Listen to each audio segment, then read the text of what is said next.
Delight IAS में मैं kiwi Singh आप सभी का स्वागत करती हूँ। आज के इस वीडियो में हम अपने एनसीईआरटी समरी कोर्स के क्लास 8 के अध्याय 10 स्वतंत्रता के बाद के बारे में पढ़ेंगे। सबसे पहले बढ़ते हैं आज के प्रश्न की तरफ। आज का प्रश्न है, आंध्र प्रदेश का नया राज्य कब अस्तित्व में आया? 1 अक्टूबर 1953 को, 15 अक्टूबर 1953 को, 1 मई 1953 को या 15 मई 1953 को? इसका उत्तर मैं आपको वीडियो ख़त्म होने पर बताऊंगी। चलिए बढ़ते हैं आज के चैप्टर की तरफ। हमने यह देखा कि भारत स्वतंत्र हो गया और अगस्त 1947 में जब भारत स्वतंत्र हुआ तब वह खंडित भी हो गया, अर्थात उसका विभाजन भी हुआ था। तब भारत में कई प्रमुख चुनौतियां आई थीं, जैसे कि पहली, एकता और अखंडता भारत की सबसे बड़ी चुनौती थी, क्योंकि भारत में बहुत सारे धर्म, जाति, भाषा, क्षेत्र के लोग रहते थे, जो उस समय शुरुआत में अनेक प्रकार की विविधता थी। यहाँ के लोगों का खान पान, काम धंधों में भी भारी विविधता थी। इसलिए यह उस समय की सरकार या उस समय के जो लोग थे उनके लिए बहुत बड़ी मुश्किल थी कि वह इतनी विविधता वाले देश को या इतने विविधता वाले लोगों को एक राष्ट्र राज्य के रूप में कैसे संगठित करेंगे। इसके साथ साथ दूसरी सबसे बड़ी समस्या यहाँ के लोकतंत्र का विकास करना था। यहाँ पे लोकतंत्र स्थापित करवाना और चुनाव के लिए भी यहाँ पे जो जोर था वह भी एक बहुत बड़ा कार्य था। तीसरा था यहाँ पे ऐसा विकास करना जिससे समूचे पूरे भारत के का भला हो, क्योंकि जिस समय अंग्रेज हमें छोड़ के अंग्रेजों ने भारत को छोड़ा था, उस समय भारत की आर्थिक स्थिति बहुत खराब थी। भारत एक बहुत गरीब राज्य के रूप में आ चुका था। इसके साथ अगली परेशानी थी शरणार्थी। बंटवारे की वजह से लगभग 80 लाख शरणार्थी पाकिस्तान से भारत आए थे। इन लोगों के लिए रहने का इंतज़ाम करना, इनको रोज़गार देना, यह एक बहुत बड़ी समस्या के रूप में उभरा था। इसके अलावा रियासतें या रजवाड़े, तकरीबन 500 रियासतें और राजाएं अलग अलग अपना शासन स्वतंत्र रूप से चला रही थी।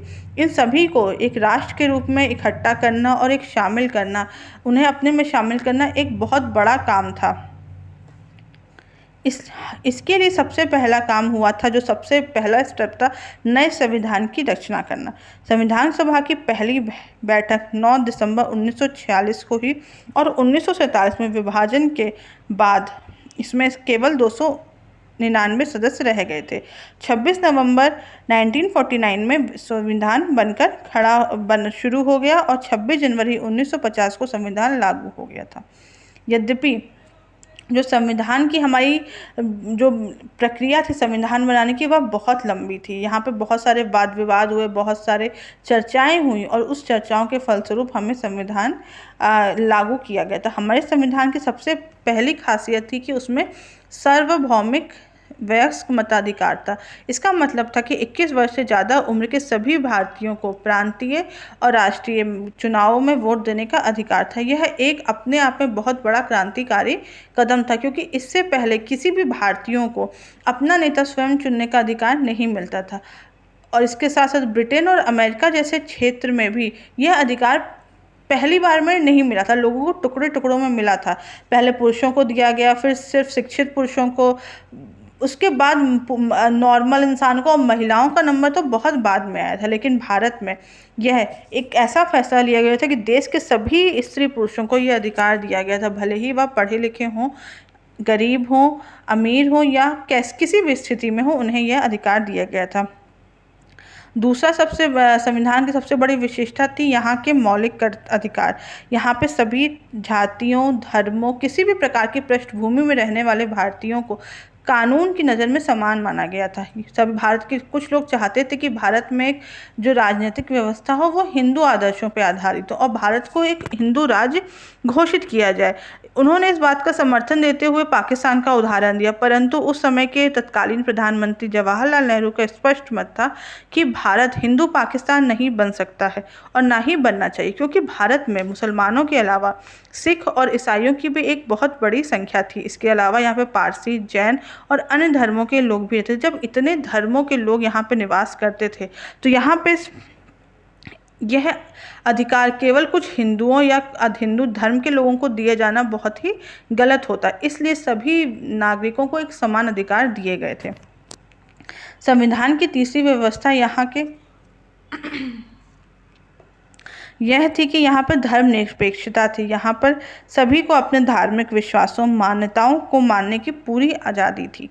यहाँ पर किसी भी प्रकार का भेदभाव, किसी भी प्रकार का कोई भी भेदभाव नहीं किया गया था। जैसे कि मंदिरों में केवल ऊंची जाति के लोग जाते थे या केवल कुछ लोगों के लिए मंदिर खुलता था, लेकिन अब यह प्रणाली भी खत्म कर दी गई थी। अब सभी को एक बराबरी का जोर दिया गया था।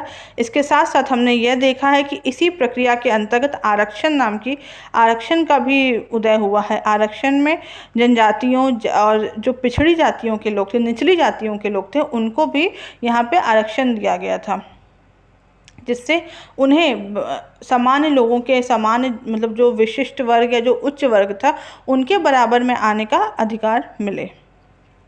फिर हम जानेंगे शक्तियों के विभाजन के बारे में। संविधान सभा के सदस्यों ने केंद्र और राज्य सरकार की शक्तियों और अधिकारों पर भी एक लंबी चर्चा की थी कि किस हिस्से को केंद्र में कितनी शक्ति होनी चाहिए या राज्य सरकार के अंतर्गत कितनी शक्ति होनी चाहिए, इस बारे में भी चर्चा दी गई थी। कुछ लोगों का मानना था कि केंद्र मजबूत होगा तभी वह पूरे देश को उन्नति करने के लिए मतलब पूरे देश पे कंट्रोल कर रखेगा, जबकि कई लोगों का यह भी मानना था कि राज्यों को स्वायत्त रखना चाहिए और उन्हें आज़ादी मिलनी चाहिए। इन सभी मतभेदों में मतलब काफ़ी ज़्यादा इसके बीच में डिस्कशन हुआ, तब संविधान में 3 सूचियाँ बांटी गईं: केंद्रीय सूची, राज्य सूची और समवर्ती सूची। केंद्रीय सूची में पूरे देश की नीति, नियम, कानून, योजना बनाएंगी। इसमें रक्षा, मुद्रा, बैंक, विदेशी मामले, इस तरीके की जिम्मेदारी सिर्फ केंद्र के ऊपर थी। इसमें 97 विषय थे। उसके बाद आते हैं राज्य सूची, इसमें 66 विषय थे। इसमें राज्य सरकार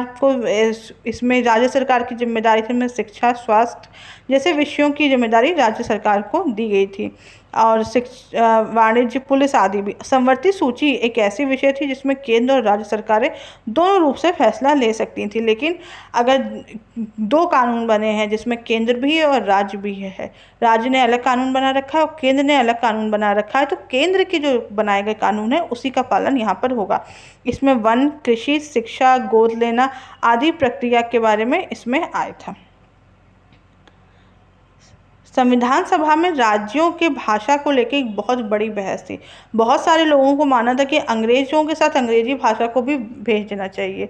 उनका मानना था कि हिंदी भाषा को अपनाया जाना चाहिए, परंतु जो लोग हिंदी नहीं बोलते थे या जो हमारे दक्षिण भारत के लोग थे उनकी यहाँ पे राय अलग थी। वह संविधान सभा में उनका मानना था कि ये दक्षिणों के ऊपर थोपा गया है, उनके ऊपर हिंदी थोपी गई है और वे इससे बहुत नाराज़ हुए थे। उनका मानना था कि अगर ऐसा किया गया तो वे भारत से अलग हो जाएंगे। इस विवाद से बचने के लिए आखिरकार बीच का रास्ता निकाला गया और हिंदी को राजभाषा का दर्जा दिया गया, जबकि अदालतों, सेवाओं, विभिन्न भाषाओं और राज्य संचार के लिए अंग्रेजी का भी इस्तेमाल करने का प्रयास किया गया। फिर हम देखेंगे राज्यों के पुनर्गठन के बारे में। 1920 के दशक में स्वतंत्रता संग्राम मुख्य पार्टी जो थी भारतीय राष्ट्रीय कांग्रेस, उसने ये आश्वासन दिया था कि जैसे ही भारत आज़ाद हो जाएगा प्रत्येक बड़े भाषी समूह को अपना एक अलग प्रांत मिलेगा। आज़ादी मिलने के बाद कांग्रेस ने इसको पूरा करने का कोई कदम नहीं उठाया, जबकि क्योंकि भारत धर्म के आधार पर ऑलरेडी बढ़ चुका था, इसलिए महात्मा गांधी की इच्छा थी कि भारत को एक संपूर्ण राष्ट्र के रूप में मिलाया जाए। देश विभाजन के इस फलस्वरूप बहुत सारे लोगों की ऑलरेडी जान जा चुकी थी। कांग्रेस अपने वायदे से पीछे हटा था, इसलिए बहुत जगह असंतोष पैदा हुआ। कन्नड़ भाषी, मलयाली भाषी, मराठी भाषी सभी लोग अपने अपने राज्य का इंतजार कर रहे थे। इसका सबसे गहरा असंतोष मद्रास प्रेसिडेंसी में तेलुगु भाषी जिलाओं में दिखाया गया। जब 1952 में जब चुनाव हुए थे तो वहाँ पर चुनाव का बहिष्कार किया गया था और उन्होंने हमें आंध्र चाहिए के नारे लगाए थे। उसी साल अक्टूबर में वृद्धोत्तर गांधीवादी पोट्टी श्रीराम तेलुगुवासी के हितों के लिए और आंध्र राज्य की गठन के लिए भूख हड़ताल पर बैठ गए। जैसे जैसे अनशन बढ़ा, बहुत सारे लोग इनके समर्थन में आ गए और उनके लिए जुलूस निकालने लगे। 58 दिन के अनशन के बाद 15 दिसंबर 1952 को उनका देहांत हो गया। इसका इतना गहरा प्रभाव पड़ा था कि केंद्र सरकार को आखिरकार यह मांग माननी पड़ी और 1 अक्टूबर 1953 को आंध्र प्रदेश को एक राज्य के रूप में गठित करना पड़ा। फिर हम देखेंगे कि भारत में विकास की किस प्रकार की योजनाएं बनी थी। भारत और भारतीयों को गरीबी से मुक्त कराना बहुत बड़ा लक्ष्य था। उस समय हमारी स्थिति बहुत ही खराब थी, ना हमारे पास तकनीकी थी, ना औद्योगिकी आधार कुछ था, ना शिक्षा का इतना प्रसार हो रखा था। भारत के लिए यह सब हासिल करना एक बहुत बड़ा लक्ष्य बन गया था। 1950 में सरकार ने आर्थिक विकास के लिए कई नीतियां बनाई और उनको लागू करने के लिए एक योजना आयोग का गठन किया गया था। इस बारे में ज़्यादातर सहमति यही थी कि भारत मिश्रित व्यवस्था के आधार पर चलेगा। यहाँ पे राज्य और निजी दोनों क्षेत्र का उत्पादन बढ़ेगा और रोजगार पैदा करने के लिए यह परस्पर भूमिका निभाएंगे। भारत में पहले इसी के आधार पर पंचवर्षीय योजनाएं शुरू की गई। भारत की पहली पंचवर्षीय योजना कृषि क्षेत्र पर विशेष जोर दिया गया था, क्योंकि उस समय हमारे यहाँ खाद्यान्नों की बहुत कमी हो गई थी। इसलिए यहाँ पर पहले में सिर्फ कृषि पर योगदान दिया गया। फिर हम देखते हैं दूसरी पंचवर्षीय योजना में औद्योगिक उत्पादनों के लिए पर जोर दिया गया था। यहाँ पे उसको प्रोत्साहित किया गया और 1959 में भिलाई में स्थित इस्पात कारखाने की स्थापना भी की गई थी, जो कि उस समय के जो रशिया थे उससे ली गई थी, उसमें सहायता। फिर हम देखेंगे, हम भारत की विदेश नीति के बारे में देखते हैं। भारत कूटनिरपेक्षता की नीति पर ही का पालन करता आया है हमेशा से। यहाँ पर पंचशील और तटस्थ रहने का मानना था। भारत का मानना था कि जब तक भारत विभिन्न अंतर्राष्ट्रीय मामलों से दूर रहेगा और किसी भी दल में, किसी भी गुट में शामिल नहीं होगा। राष्ट्र के 75 वर्ष के बाद भारत की शासन व्यवस्था अभी भी लोकतांत्रिक है। आर्थिक विकास मिश्रित अर्थव्यवस्था के आधार पर हमारा देश अभी भी बढ़ रहा है। विदेश नीति में हम आज के समय में गुटनिरपेक्षता का ही प्रयोग करते हैं। इसके साथ साथ यहाँ पे केंद्र सरकार में अब पंचायती राज व्यवस्था की भी स्थापना हो गई। तो अब हमारी शासन व्यवस्था केंद्र सरकार, राज्य सरकार और स्थानीय सरकार 3 हिस्सों में बढ़ चुकी है।